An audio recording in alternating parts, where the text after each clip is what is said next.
Primeiro, acontece como o conhecimento, como aconteceu com tudo, que a fé está customizada.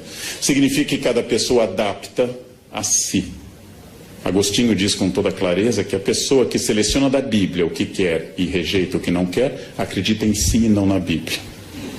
E esta é a regra de hoje. Olha que Agostinho não conheceu o que acontece hoje. Essa é a regra de hoje. Você é católico? Sou. Então o Papa é infalível. Não, não acredito nisso. Maria é virgem. Ah, não, essa parte eu não concordo. Você é contrário à pílula anticonceptiva? Não, não, eu sou a favor da pílula. Não, você acha realmente que é pecado, por exemplo, isso e aquilo? Não, isso não. Então, meu filho, o que você é? Já que nenhuma das crenças católicas é sua. Mas é a customização da fé. Não, a igreja diz isso, eu vi na Bíblia, mas eu acho que é assim. Essa é a autoridade contemporânea. O eu se sobrepõe a tudo. Ah, eu sou católico, mas eu gosto de acreditar na reencarnação. Bem, o Papa Pio IX definiu como heresia a reencarnação. Mas como você responde? Não, mas o Papa é o Papa, eu sou eu acho. Ou seja, eu não estou pensando que alguém deva ser dogmático ou não.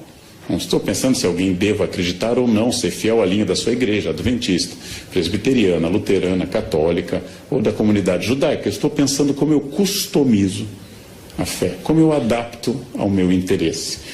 O Deus do século XXI é, de todos os períodos da história, o Deus mais pessoal e subjetivo. É o meu Deus, não é o nosso. Ele é o menos autoritário e o menos exigente.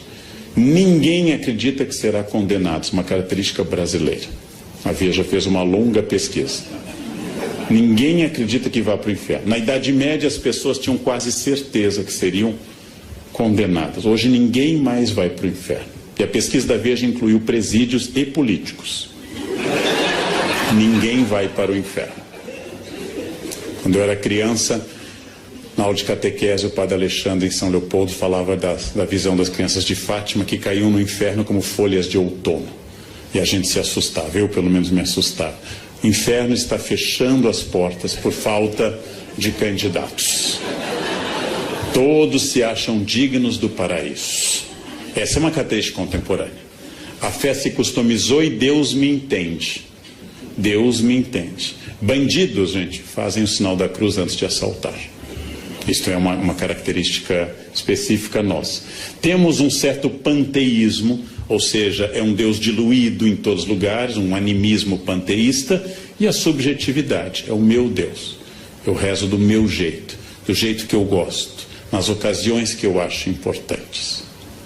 Eu irritei uma vez uma colega de avião, que eu pego muito, porque pela primeira vez na vida, o ano passado, 2 anos já, foi em agosto, o avião arremeteu em Congonhas. Eu nunca tinha passado por isso. Ele tenta pousar, não consegue.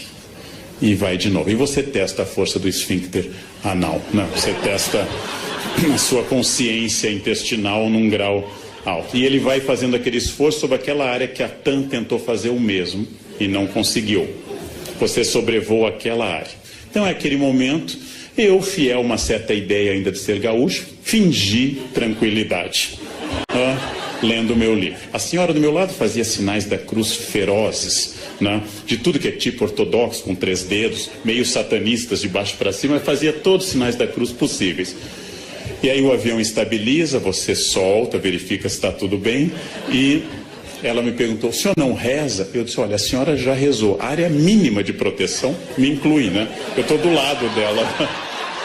Deus não vai matá-lo, não? A ideia, ela me olhou com olhares terríveis. Eu gosto de dizer essas coisas, né? Num avião ano passado, uma senhora deu aquela tremida e disse, minha Nossa Senhora Aparecida. Disse, olha, padroeiro da aviação é Nossa Senhora de Loreto. Não reze para a entidade errada, né? Você vai pedir Nossa Senhora Aparecida, não é o departamento dela, ela rejeita, o avião cai. Nossa Senhora de Loreto. Guardem a palavra. Nossa Senhora de Loreto. Bem, o panteísmo e a subjetividade vêm junto com infantilização. Esse tipo de mensagem de um Deus infantilizado, entre o cafona e a infância, entre o kitsch e a teologia, é hoje dominante. A ideia de Deus é um Deus infantilizado, não é à toa que a expressão Papai do Céu está em alta. Nada de Deus de sofrimento, nada do Deus da Sexta-feira Santa. A procissão do Senhor morto não é mais, então, a dor, a paixão segundo São Mateus, do luterano Bach, é vista pela beleza artística, não mais pelo conteúdo. É o Deus infantilizado, é o Deus meio cafona que vem sempre ao meu encontro de braços abertos. O Cristo juiz, o Cristo de Mateus 25, o Cristo condenador, o Cristo do fim do mundo está em crise. O Cristo salvador, a soteriologia, a salvação divina está em ascensão. As imagens dizem sempre: este carro pertence a Jesus, creio em Deus, até o Porta dos Fundos tem um vídeo ótimo que Jesus vem reclamar o carro. Já que você disse que esse carro é de Jesus, Jesus vem levá-lo embora. A adaptação da mensagem religiosa à mensagem de propaganda é outra característica notável deste mundo.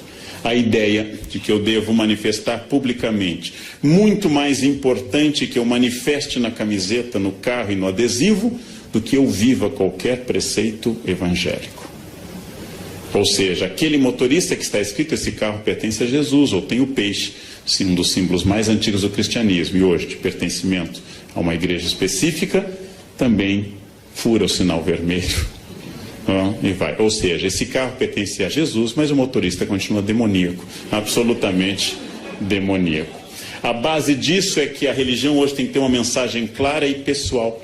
Faz sucesso o padre, o pastor, o pregador, o rabino, inclusive, que fale de cura e prosperidade. E não traga às pessoas a dimensão trágica da existência. A relação é individual, não rezo mais pelo país. Eu rezo sempre por mim e pela minha família. E, finalmente, ela é sempre positiva. Padre, pastor, rabino, mulá islâmico, que fale muito em compromissos, em obrigações e outras questões, perde público. Eu tenho que ser positivo. Essa é uma imagem de um pintor famoso e que faz esse Jesus pop. É uma imagem clássica do coração de Jesus, é um Jesus do século XVIII para o XIX, essa imagem, mas foi aqui adaptada a uma linguagem pop. Jesus com um coraçãozinho na cara.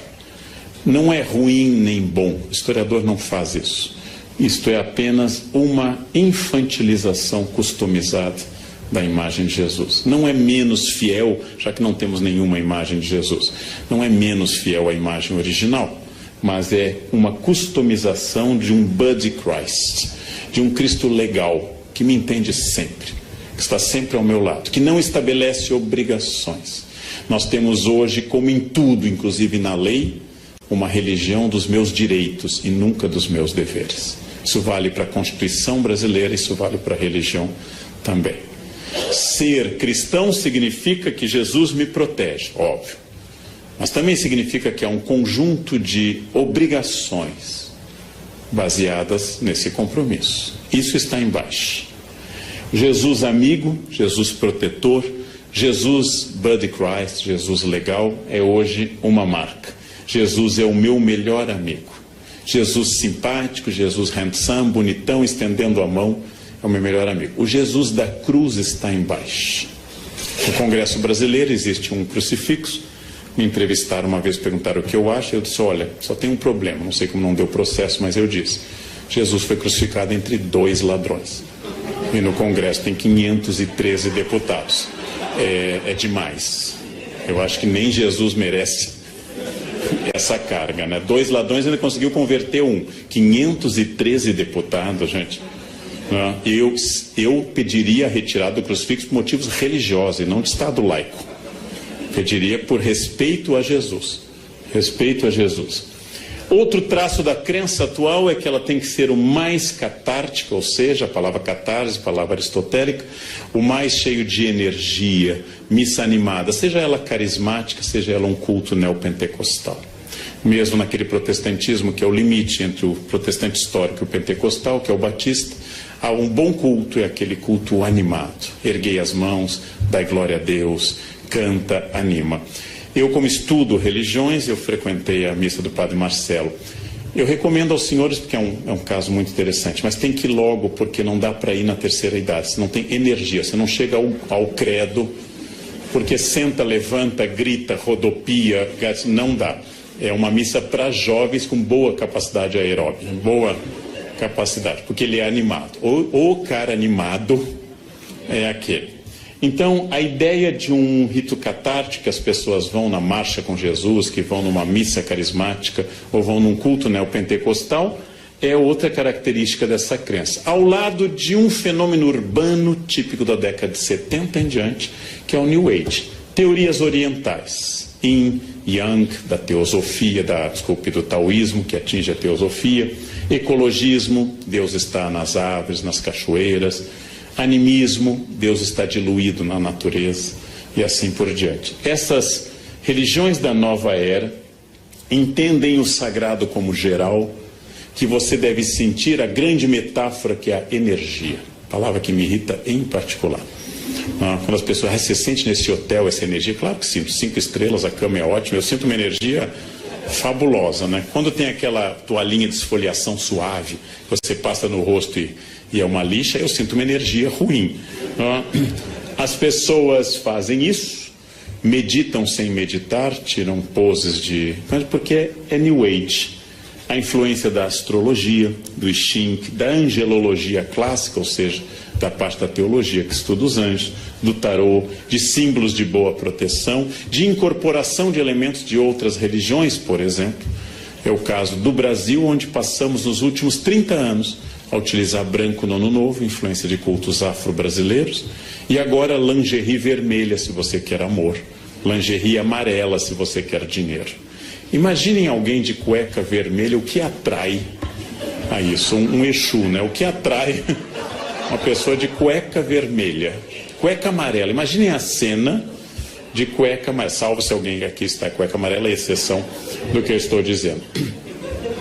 A crença de que tudo isso faz parte de um processo geral, já que não é uma ordem nem cristã, nem especificamente católica, se vestir de branco no Ano Novo.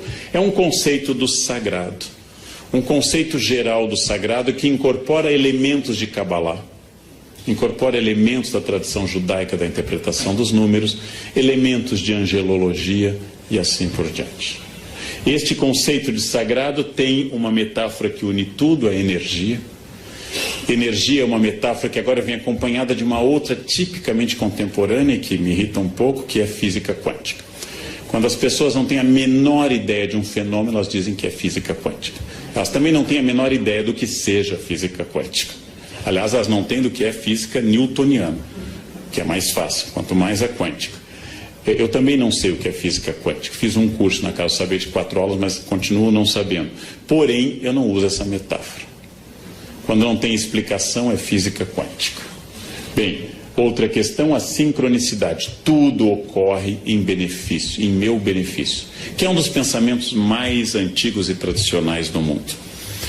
Perdi o avião, foi melhor. Foi melhor assim. Tentei viajar, não consegui. Deus tem Parkinson, escreve certo por linhas tortas. Eu vou entender no final. No fundo, é um barateamento de uma das mensagens mais bonitas da Bíblia, que é o livro de Jó. Por que sofrem os bons? Deus diz isso a Jó, né? Você pescou o Leviatã, você sabe o que eu quero, né? Quando Deus recrimina Jó. E só que essa teologia de Jó, que é os capítulos 1, 2 e o final são os mais antigos do Antigo Testamento, essa teologia de Jó vira uma espécie de universo que conspira a meu favor. Minha empregada me diz que leite com manga dá certo, dá morte. Então eu quis demonstrar a ela que isso é uma lenda e comi manga com leite. Não morri. Ela disse, não, mas o senhor é neto de alemão, não funciona. Então já tem uma variante. Só mata brasileiro luso, clássico, né?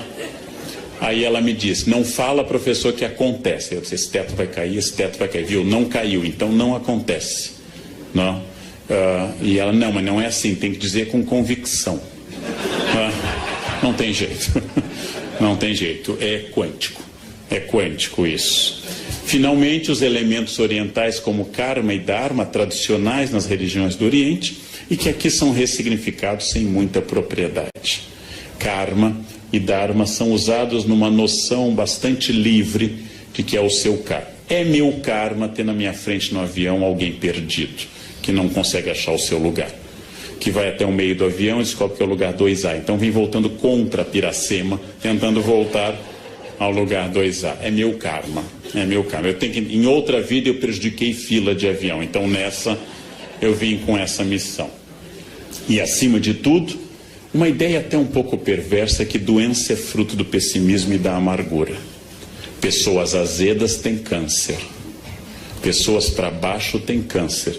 E aí eu lembro, Madre Paulina, padroeira no Brasil contra o câncer, era uma pessoa super para cima e morreu com câncer. Madre Teresa de Calcutá não era azeda e teve câncer, entre outros problemas. A ideia de que o otimismo cura tudo, você tem que ser para cima, você tem que ser animado, é uma ideia infantil.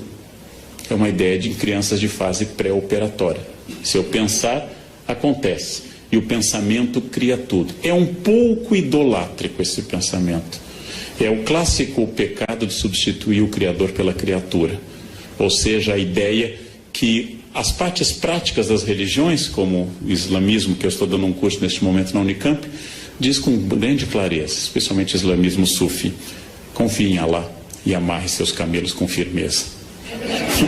Essa é a parte prática. Inácio de Loyola dizia: reze como se os homens não existissem e trabalhe como se Deus não existisse.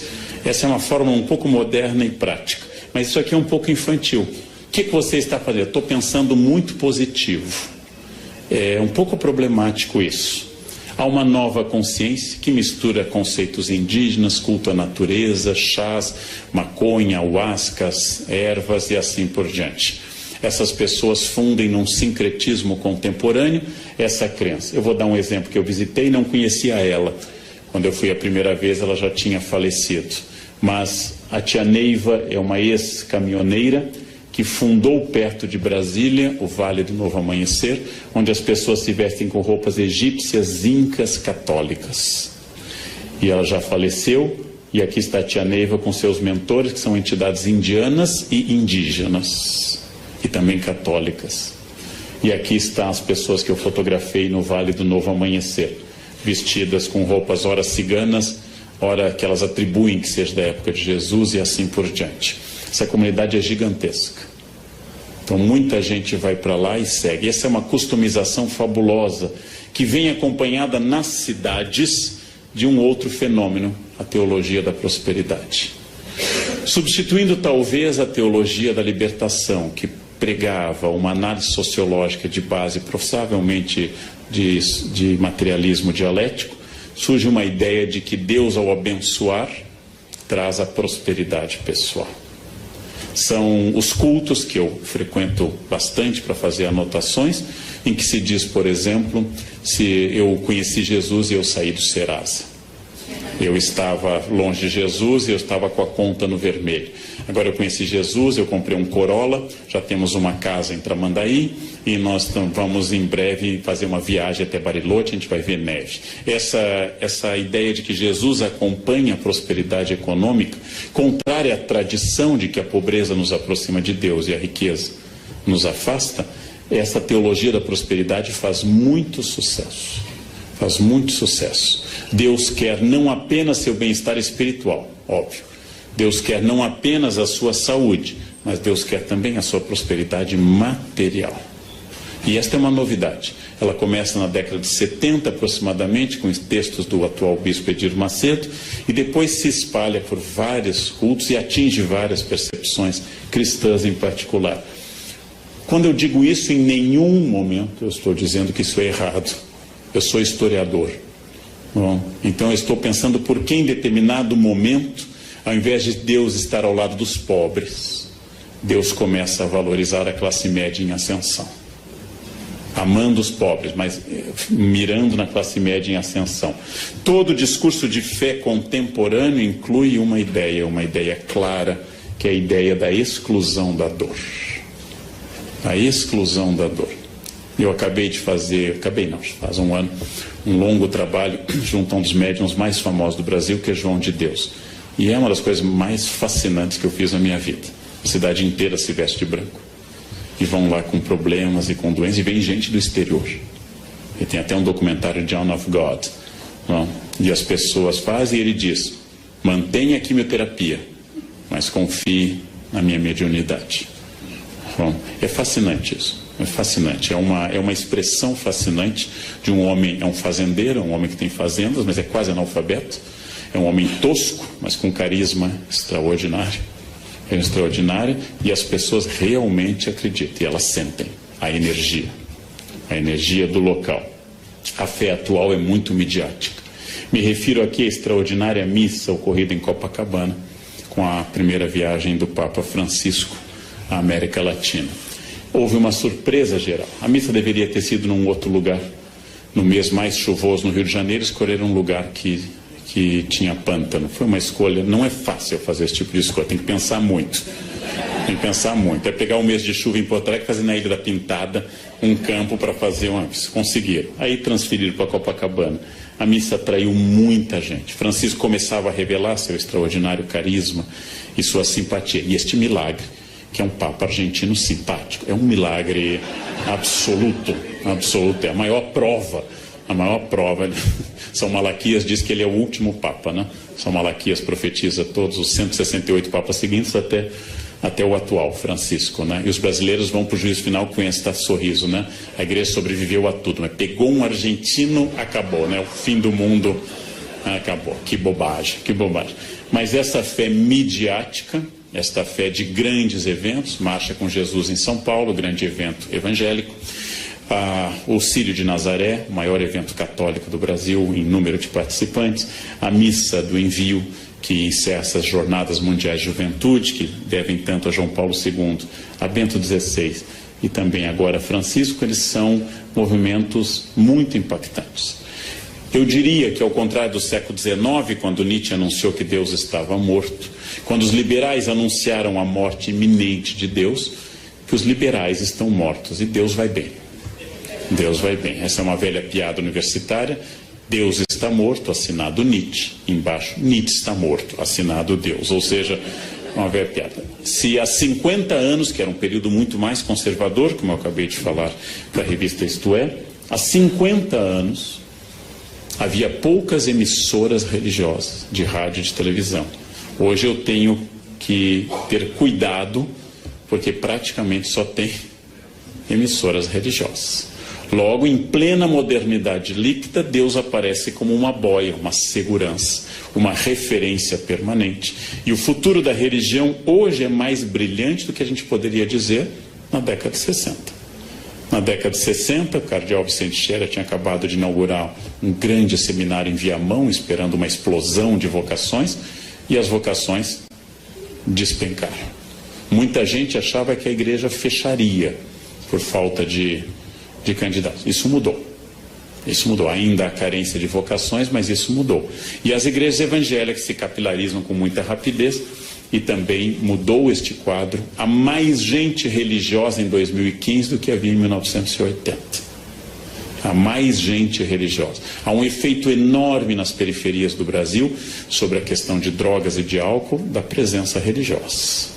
São pessoas que passaram a viver isso. Em prática, eu diria que, como todo mendigo até hoje pede uma esmola pelo amor de Deus e agradece que Deus lhe abençoe, que os discursos religiosos continuam tendo muito sentido semântico e prático na nossa sociedade. Como nós enfrentamos, como diz que Thomas, problemas estruturais sociais, como nós continuamos com problemas estruturais, sociais, culturais e econômicos, o discurso religioso continua muito significativo dentro deste vazio. Dentro deste vazio contemporâneo que tem uma imensa dificuldade em estabelecer referências, nessa velocidade que eu fiz toda a primeira parte acelerada, as mensagens continuam com sentido. Dando um curso uma vez sobre tradução de hebraico na Unicamp, eu lembrei que, veja uma metáfora que perdeu totalmente sentido, que é belíssima, mas perdeu sentido. As metáforas agropastoris da Bíblia. O reino de Deus é semelhante ao grão de mostarda. Eu sou a videira, vós sois os ramos. O que significa para um ser humano urbano nascido no centro de Porto Alegre? Aquele que acha que uma galinha é uma Knorr viva, ou seja, que nunca teve contato com a natureza, que não tem ideia do que seja um grão de mostarda. Para ele, mostarda é um potinho que existe no supermercado. Eu poderia mudar, pegar o Salmo 23 ou 22 da Vulgata. O Senhor é meu pastor, nada me faltará. Dominus regit me, em latim, eu poderia mudar para o Senhor é meu provedor de banda larga, ele nunca cairá. Isso faria as pessoas entenderem mais rapidamente. Mas um dos encantos da religião é o seu arcaísmo. É usar uma linguagem, e não é à toa que depois de relativamente reprimido, o latim volta à igreja. São autorizadas hoje dezenas de missas pelo Brasil, pelo rito tridentino, pela missa de São Pio V. Significa que os discursos e as práticas religiosos por causa do discurso, significa que hoje há mais fila para casamento numa igreja, como aqui, a São José, aqui, do que havia há 50 anos. Em 1968, as jovens queriam sair de casa e queriam levar uma vida hippie. Em 2015, elas têm o mesmo sonho da avó, um marido rico, bem-sucedido e casar de branco na igreja. Nós somos notavelmente mais conservadores do que há 50 anos. As pessoas fizeram a Revolução Francesa, mas querem morar em Versailles. Elas querem continuar morando em casa, com a liberdade da Revolução Francesa. O que acontece hoje, se você marcar numa igreja como Nossa Senhora do Brasil, em São Paulo, seu casamento, que precisa de 3 anos de antecedência, se você perder o noivo, mantenha a data marcada. É mais fácil você vir a encontrar outro do que encontrar. Mantenha a data marcada, porque é fundamental se você quiser. O sonho hoje é coletivo. A avó, a mãe e a menina continuam sonhando com casamento de branco na igreja. Isso é notável. Isso é notável. Nós continuamos explicando mazelas sociais por tudo isso. Mas, se para encerrar é óbvio que nós temos pertencimentos líquidos, que, por exemplo, instituições tradicionais como a maçonaria perderam muitos membros nos últimos anos, que pertencimento a clubes e sociedades hoje é muito mais fraco. Se é verdade que hoje está em ascensão um Deus pessoal e positivo, que o Deus da obrigação, o Deus terrível, o Deus de Mateus 25, como eu disse, não está na moda, e que as fronteiras se diluíram, eu também posso pensar, para encerrar, uma questão mais filosófica. Esse Deus atual apropriado pelas pessoas. Esse Deus que exige muito pouco de mim e confirma a minha vida. Já que hoje nós confirmamos tudo. Eu devo comer esse quindim? Eu sempre tenho uma resposta. Pai, você já malhou tanto. Pai, você merece. Hoje é quarta. Tanto faz o dia, né? Hoje é quarta. Né? Amanhã você corre mais na esteira. Eu sempre tenho uma justificativa. E as pessoas colaboram. Elas nunca dizem isso, não como não. Elas dizem... Ah, como você merece. Né? Se você não comer, vai fazer mais mal ainda se você não comer. Né? Ou seja, nós estamos num universo em que tudo que sou eu é explicável. É explicável. E eu preciso fazer dessa forma. A fé atual é uma forma de prisão imanente. Ou seja, naquilo que a gente considera de material. Imanência, aqui e agora. Hic et nunc. Aquilo que eu considero de imanente, atual, individualista. É difícil saber, apesar da imensa importância da religião hoje, institucional e pessoal, nos dois campos. É difícil saber se a fé média das pessoas é uma forma sofisticada de ateísmo religioso. Ou seja, que elas se aproximam de Deus para não colocar o delas na reta, mais do que para se entregarem a um plano. A fé exigente dos evangelistas, a fé exigente dos grandes santos, tenho que pregar, ai de mim se não o faço. A fé que tira alguém do seu conforto em Lisboa e o leva para a Itália, Santo Antônio, a fé que faz alguém dar seus bens, Francisco, a fé que muda a vida de um homem dissoluto, como Inácio, ou como Agostinho, a fé que faz uma jovem bonita e rica, como Clara, abandonar tudo e entrar numa vida. Esta fé é uma fé de entrega a um plano maior. Esta fé atual é uma fé que me favorece em tudo. Se eu estou triste, Deus me consola. Se eu estou alegre, Deus me confirma. Se eu tropecei, Deus me ampara. E se eu tenho metas, Deus me leva a elas. Similar ao tratamento que muita gente dá ao seu cachorro. Ele está sempre ao meu lado. Fica feliz quando eu volto. Claro, você dá a ração. Ele associa a sua chegada à comida. A felicidade dele é total. É alguém que lhe ama profundamente. Vem aquele velho teste. Coloque sua mulher no porta-malas do carro e no outro um cachorro. Deixe 3 horas e abra e veja a reação. Tá? Aí você vai saber quem lhe ama de verdade. O cachorro que você colocou vai ficar super feliz que você abriu o porta-malas. As mulheres raramente interpretam isso como felicidade. O que significa isso? É mais uma vez essa contradição que eu trabalhei ao longo da minha fala. É possível que nós estejamos num dos momentos mais religiosos da história humana. Haja vista a grande quantidade de manifestações, associações, instituições, congressos, etc. É possível. E é possível que uma parte desta nova religiosidade tenha a ver com a emersão de um homem líquido, que dá muito pouca importância a algo que não lhe favoreça. E eu diria, não sendo religioso, que o maior desafio dos religiosos hoje é cristianizar os cristãos. Esse é o grande desafio. O desafio do século XV era cristianizar indígenas, 16, no 19 eram os asiáticos, os africanos, idólatras, liberais, ateus. Hoje o desafio é cristianizar os cristãos e parar de dizer Senhor, Senhor, e começar a entender o desafio que significa uma opção de entrega. Então, este é o grande desafio. O campo é bom. Nós temos hoje um prestígio religioso maior do que nunca. A influência política das religiões em 2015 no Congresso é maior do que em 1950. Getúlio Vargas, ateu total, inaugurou o Cristo Redentor em 31. Abriu todos os congressos eucarísticos da era Vargas. Facilitou o Congresso Eucarístico de Porto Alegre, que já não era mais no governo dele, ele já estava deposto. Ou seja, porque ele sabia, como Napoleão, que perguntado pelo Papa Pio VII, você pode governar sem Deus? Napoleão diz, sem Deus eu posso, sem os bispos não. Então, esse é o aspecto prático de um homem prático, como Napoleão ou como Getúlio, ateus como Potes. Agora, esta é a questão e o grande desafio contemporâneo. Esta é a grande questão. Quer dizer, como enfrentar um ambiente que formalmente é religioso e na prática é completamente egoísta, voltado para si e totalmente alheio a quaisquer desafios religiosos possíveis. Né? Como falar de Deus para quem tem Deus no carro, na casa, na camiseta, mas só não tem no coração e na atitude. Esse é um desafio é o mesmo desafio de sempre. Como falar da lei para doutores da lei, para escribas e para fariseus, aqueles que pagam o dízimo sob o cominho e não entenderam o básico. Esse é o desafio contemporâneo do mundo líquido. Era o que eu tinha a dizer na hora que me reservaram. Muito obrigado pela atenção dos senhores. Obrigado.